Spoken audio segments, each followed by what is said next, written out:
我可能1个月在新加坡，1个月在马来西亚，1个月在上海，就我一直在跑观察不同的事儿。我觉得我这样跑，我感觉我的生命有延长，对，时间好像延长。对，现在在安邦啊，这个意大利餐厅门口，我们又找来了上次说新加坡坏话的啊，吐槽新加坡的这个嘉宾，这样他就更不敢露脸了啊。但是他原来我请他坦白了一下，用心良苦，这个其实是表扬新加坡。其实他不是，我是比较不一样的华人社会，就是我们到底适合在哪里生活？那你比较一下新加坡跟中国嘛？因为上次因为我们刚刚去新加坡的时候，我们觉得新加坡应该是秩序井然的，很少有人会犯法。那实际上我看到的是，还是有一些问题的，就是说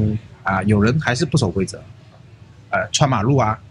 然后有时候不在规定的地方抽烟还是有这个现象。那我觉得这个是让我觉得跟原来的认知是有点不一样的地方。那我想新加坡因为法律很严谨它事无巨细，样样都规定得很死，它也有罚款罚得很厉害，但是为什么还会有这样的人？就是让你不解的地方。对，是不解的地方。我当然觉得随便什么地方抽烟是不好的，就像上海可能好一点，就在可能是除了上海之外的外地有些小地方2、3线城市，确实有人在室内抽烟的，那肯定是不对的嘛，对吧？你不影响到别人吸2手烟有些孩子肯定是不好。但是就是这个问题的，就是说他这个法律很严，惩罚也非常严格，但为什么还会有人去触碰这个红线？这些问题，这个事情让我想。那你现在答案是什么？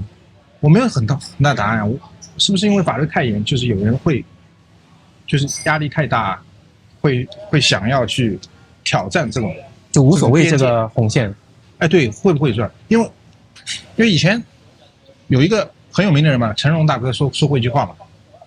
我犯了天下男人都会犯的错误。不是这句，不是没有，我们不会犯的。我们虽然也是男人，但是不会犯天下男人都犯的错误，是吧？我们还是很有家庭观念的。他说另一句话，就是说华人是需要管的，他是这样说的吧？这是他说的这是他说的，不是李光耀说的，不是李光耀不是李光耀，他说这句话，那我就想就李光耀的这个观念，当然和成龙可能是有一点相似，华人是不是需要管？然后管过之后呢，怎么讲？就是说是不是那么守规则？就我不知道，你怎么想？我其实没有觉得华人有多特殊我的观点我更加在意的就是说是什么样的制度在管理。我不觉得说管不同的民族有些什么独特性在。就是你认为就是人都是一样的我觉得都差不多，人性都是差不多的。对，都差不多。我也是这样认为的。你在上海也生活过吗？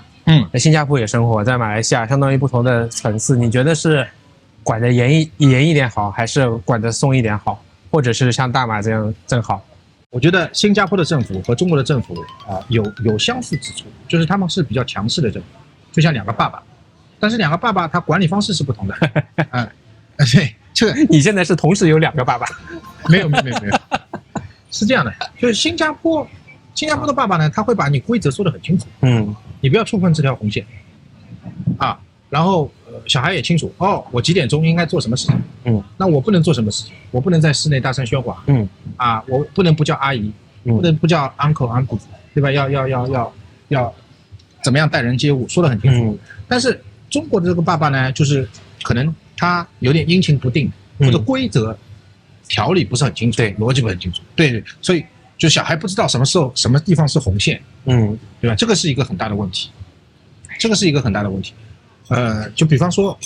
中国这段时间网信办在查处那些什么叫挑拨社会极端对立对，清朗运动，对，清朗运动。那其实很多东西，它这个边界是不清楚的，你不知道红线在哪里。对好像他做得很好，然后也会被封掉，对吧？我们刚才不是开玩笑说，这个爸爸你考了60分，还把你打了一顿；你考了100分，也把你打了一顿，对吧？你封掉之后，他就写你违反社区公约他也不告诉你哪里违反了，你哪里不对所以说老百姓或者是做生意的人，他都不知道你这个法令和条例不清楚的话，你不知道什么时候被开盲盒，那这种阴晴不定会不会就是系统本来的设计？就是爸爸就是喝醉了就把你打一顿，不管你考100分，就是打你一顿是他的目的，而不是他的手段。对，他要树立自己的权威嘛。完，以前有一句话叫什么？叫法无定法则威常在。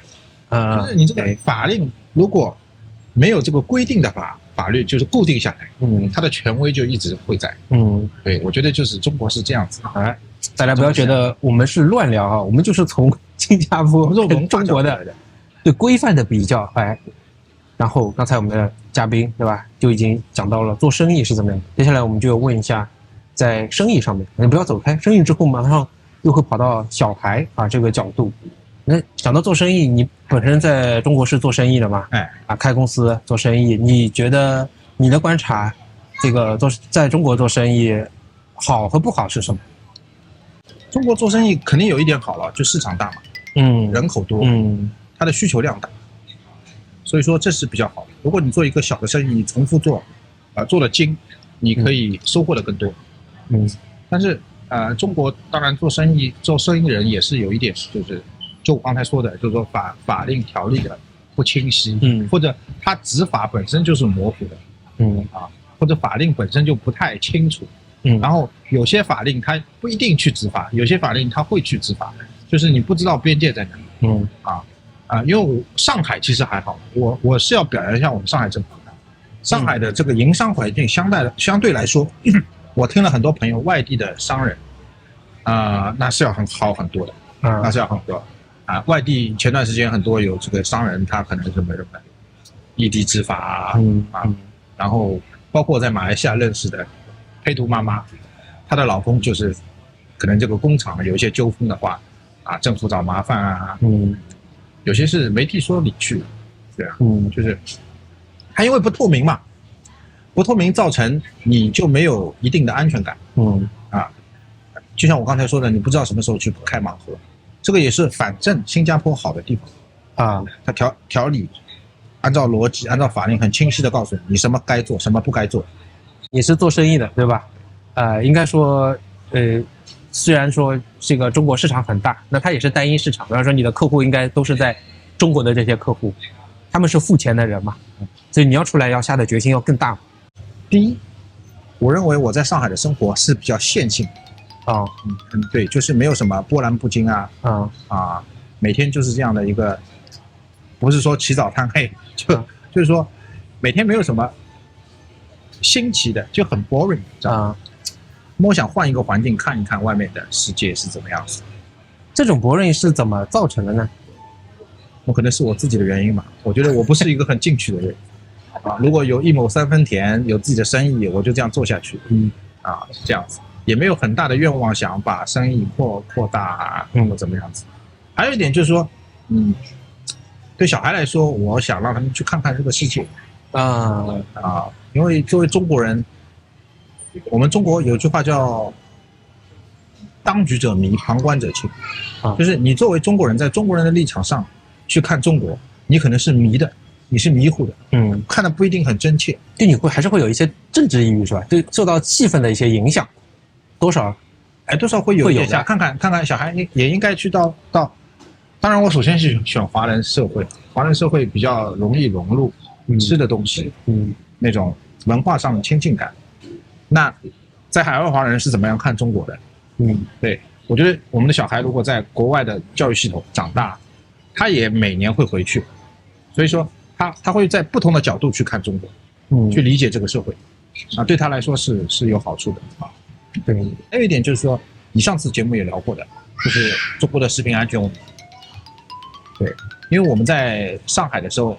吴耀胜跟我儿子是一个学校的，我们也反映过食品的问题。对，他呢不是我没有去检测过到底是安不安全，但是我知道是很难吃的，小孩子不吃，小孩吃很少，大部分都倒掉。对啊，造成了极大的浪费。你知道我们这个不要浪费是华人的传统美德，对也是社会主义核心价值观。但是呢，这个做不到，为什么？它确实这个太难吃了。最近也是发生了绿捷公司、餐饮配送公司，在上海的中小学餐饮的问题上，家长反应很大，臭的鸡蛋和虾仁，怎么会这样？对，很多事情我不是很清楚啊，我没有详细调查过啊。这个问题得不到解决，我觉得我们是不放心的。这已经5、6年过去了。对，就5、6年过去了，其实早就是这样了，对吧？因为我们反映过的一个学校的领导，你也反映过的，他们都是各种敷衍，还是觉得是你的问题，对吧？会觉得是你自己没做好啊，或者是你怎么不能忍啊？一些手段，我觉得不是诚心在解决问题的。好比说，他给你 A、B 餐，我们给你选择了，你要么选 A，set A，set B， 对不对？那这个没有解决根本的这个食品安全的问题，对吧？它还叫什么家委会监督制？家委会监督制其实有一些请一些比较亲学校立场的家长，然后他会跟你说，别人的孩子能吃，为什么你的孩子不能吃呢？对不对？他会用大多数人来压你，这个我觉得不是解决问题了，是解决提出问题的人。我想这只是一个很小的案例，但是生活中有很多这样的案例，对吧？让我们感到。怎么讲啊？有些人其实大马人很不理解什么叫内卷的，他们经常会问我说，为什么会卷？我有一次去送货，有个老安可，他大概是他的女儿订，他下来拿，他说你中国来的啊，他说你们小孩读书很辛苦是吧？都在说内卷，因为他肯定很关心国内的生活。他说为什么会这样？他就盯着我问，为什么会这样？为什么读高中读书会这么辛苦？我觉得我很难跟他回答的，因为。这是一个很大的一个问题。是啊，对教育方面，不仅是教育了，包括我们商业了。其实刚刚做生意的，我们也讲完这种内卷文化，就是说，我们现在很多就是拒绝996、007，但是很难的。就中国市场，你不做，有的是人家做。这个客户给你规定的时间，你这些时间里你要把东西做出来。如果说你说 no。我没有办法完成，那很多企业在后面会等你。我不知道这种内卷的文化是怎么产生的，但是就是中国做生意就是一窝蜂。对，我们只是举一点点例子，但是大家想象你的生活当中，对吧？就像小孩教育啊，嘉宾分享的这个做生意啊，然后呢，你各种，比方说到家庭、到人际关系，都好像进入一个死胡同，是吧？因为我不知道你也有这种感受，我是有。比较明显的这种感受，我觉得可能跟年龄也有关系。我们同样年龄，正好在这个节点，就是你既被消耗掉很多，又感觉我还不能表达吗？还不能说些什么？就是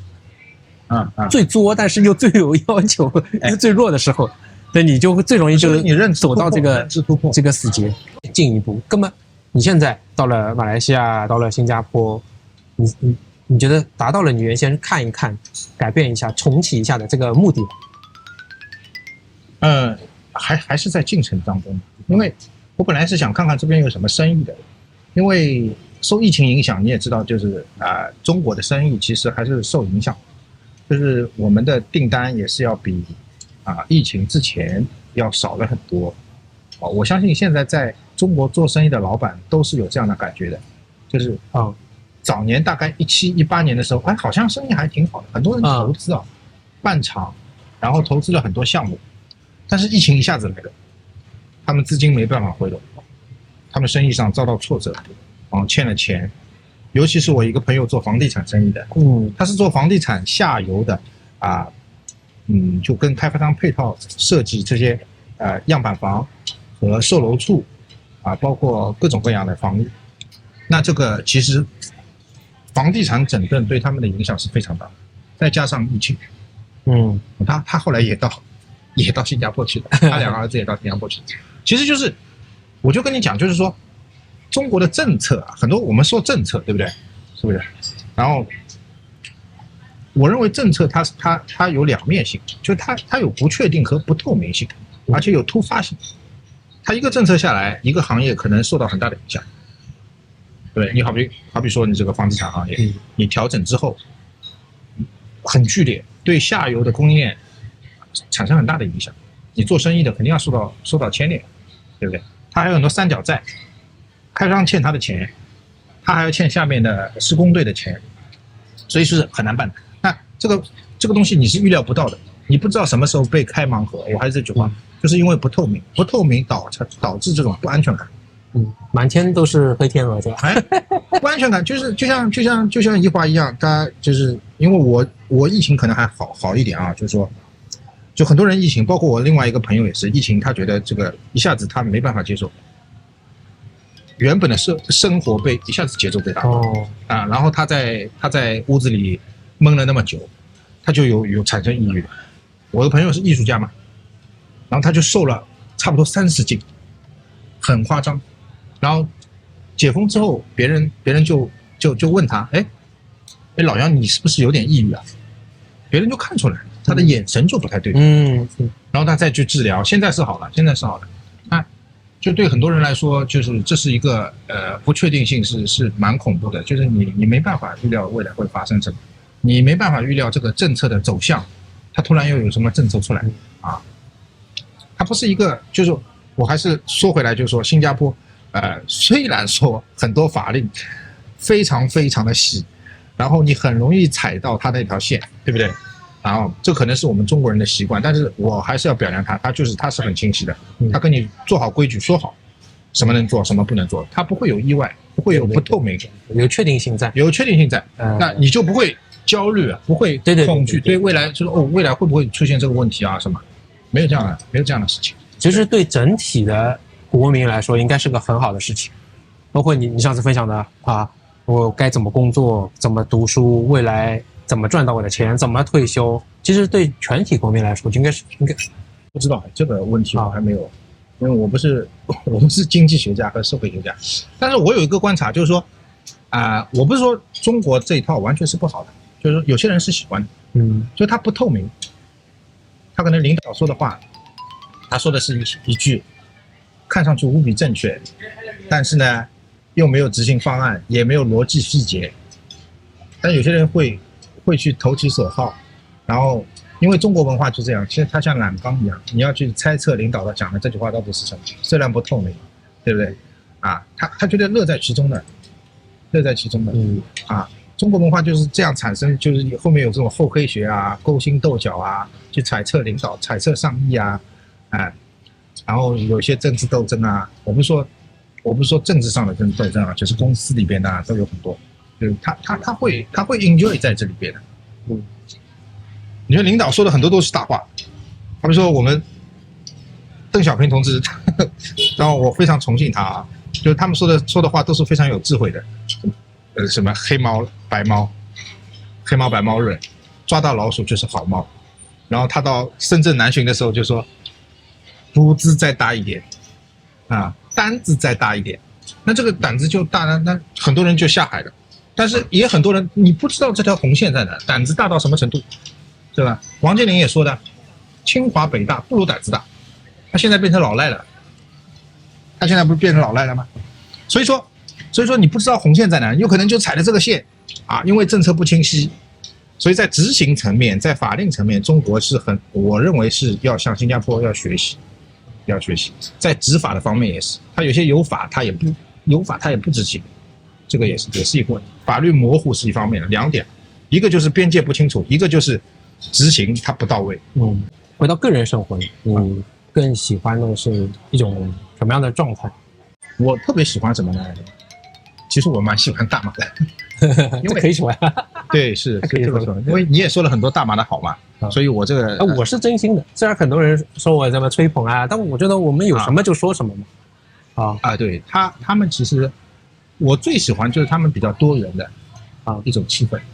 其实我们很多集节目下面，我有时候会用 AI 去分析所有人的评论。多元这个词真的是让大家感到骄傲的一个东西他们都感恩自己得益于这个多元。对。然后实际生活中，你看从餐饮到社会和谐稳定，到这个创造力等等，都是和多元是有关系的。我就插一下我是觉得，对，是这个多元其实很重要嘛，就很难得。我上次跟那个马来西亚华人讲，这边就是有那本小说什么升起的地平线，就是香格里拉就是世外桃源的这种感觉，那本小说嘛，就是它里边有那个藏传佛教有基督教，有穆斯林，大家都和谐的生活在一起。这个其实是很难得的。当然，文化的多元化让我感觉也比较舒服，就是人和人之间的冲突不是那么尖锐。你看，因为现在我们巴以冲突就是巴勒斯坦和以色列，他们有很大的仇恨，其实说到底也没有很大的仇恨啊，我认为是这样的，但是我不知道他们就是因为种族和宗教的不一样，他们要变得那么尖锐，但是大马没有啊，大马都是和谐共处，虽然是肯定是有矛盾的，每个家庭里边也有矛盾，对啊，是，但是有摩擦了，我跟我老婆也要吵架的，对，但是呢，他还是一个家庭，他可能是达到一种大同的这种感觉啊，对，或者至少比较和谐。就对我内心来说，我不太喜欢这种大一统或者一言堂家长制这种感觉，就是我说的这个都是就是真理，这个就是对的。这跟新加坡不一样，虽然华人主导，但它也有很多个种族。哎，对，但是新加坡主要还是华人社会。那这里主要就是马来人的社会。马来人的社会。那为什么就是说新加坡的多元跟大马的多元让你感觉是不一样？因为新加坡，我认为，因为我到处看到还以华人为主的也确实目光所及还是一个华人为主的社会。我就好比说你坐地铁对吧，会看到几个印度人，穆斯林反而我看到反而更少一点，我不知道为什么，可能我去的比较少但是我认为还是华人为主，他还是有一种倾向性在里面对，他没有这边多元，但他管理的确实是有条不紊。有可能你更希望生活在这个少数的族群之中。我也不是，我不知道我不知道，就是氛围比较和谐的地方，说明多元本身还不够，有可能就像你讲的，新加坡的管理模式相对严格，是严格。那严格和这种大马可能更加宽容一点，更加宽松或者宽容，都有宽松宽容都有。它就有很多缝隙对不对？就是其实中国也有缝隙，大马其实也有缝隙。其实我回中国的时候，回上海的时候，我也觉得很自由。它其实有很多缝隙在里面，但是就我刚才说的，它的规则不是很明确。大马其实相对好一点，大马有一点不好，就是它执法也是不太严格，执法不是很严格，它的法律可能会比较齐备一点，但是大家还是有空间。然后你看，就是客客气气的嘛，你来了那么多时间，你就知道这边你跟商家、跟一些 auntie uncle 都很客气，没有什么冲突，有冲突是有，但是我好像是没有碰到过，大家我从来也没跟人吵过，对，我也从来没有跟人吵过，对，开车就会让你对相对来说，我到上海去开车的话，我有时候会路怒症会有一点，那这边就好一点。其实人情对你是很重要的，对吧？就是人情社会嘛，或者是这种生存方式。对，生存方式它有人和人打交道的方式。对，然后比较多元，美食又比较丰富，生活又比较休闲，对不对？然后你会比较舒服，新加坡呢是管得严一点，那还好啦，他们那边也很客气，他们开车也是很慢，他大概是有这种限速吧，然后有人过去，他绝对离得很远他就停了，就让人先走。但他那种是这种法令上的规范就有点像中国上海以前都是瞎拉喇叭，不让行人对，一管之下也就不按。对，上海政府一管之后你扣分然后那个声波的那个检测仪，那个声呐检测仪，对，声呐检测仪，包括很多摄像头，也确实上海现在开车的素质好了很多。然后这也是管出来的。这又回到我们刚刚最开始聊这个问题，这个华人到底是不是要管？这个也是我当然是觉得，就是有一件事情你出自自己自觉是最好的。你通过教育，通过舆论，让人民知道这件事情是错的，你不应该乱丢垃圾，你不应该随地吐痰，不要乱穿马路。那如果老百姓能够做到，这个就是出于自觉，那就非常好的。但总是回到个人，我一直比较强调就是说真实的加上个人我觉得回到个人就很简单，就是你觉得你更多的可以找到自己的感受，尊重自己的感受，然后你的胃也很舒服，大脑也很舒服，对吧？这个心情也很好，这个是解决了一个中年碰到的问题，就是要用自己的方式生活，你哪里舒服你就待在哪里。人不是被限定住的，人是可以迁徙的嘛，就这样。如果你心里你感到很释然，你胃又很舒服，你又很喜欢这里的美食，你又很喜欢这里的生活，而且我说大马为什么适合旅居？第一是美食，我已经说了好多遍了；第二就是生活成本，生活成本确实比较价格比较平了，房租啊，然后各方面的品质啊，其实都跟得上，所以是很适合旅居的，尤其是很适合华人旅居。对，就是这样子。很少有的，对，很少有的，时差也没有，对吧？距离嘛不是很远。对啊，你又可以体验伊斯兰的文化啊，马来的美食，又可以吃印度人的美食。对，其实我觉得这点是很少有地方是这样子的。对，可能到我们这个时候会追求这个。我也是，我最近也跟他说，我说，哎呀，我们每次都是吃华人餐，我想去找好吃的马来人的做的东西，还有印度人，因为我没试过啊，我在这里可能路边就能试到，我就想去试，就有这种还能够不停尝试新鲜东西的机会。是，这个对啊，就说好奇心嘛。你刚才说好奇心嘛，第一步好奇心，那很多人第一步都没有。我刚才我突然想到了，就是我有朋友嘛，我有的生意上的伙伴，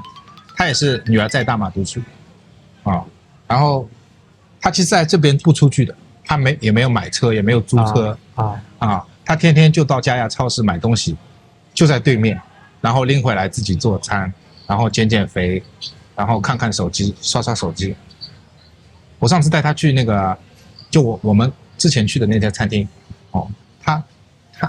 他觉得很奇怪，这个那么 local 的餐厅我第一次来，他在这边已经快2年了，他要么去商场，古中城。还有这个Pavilion，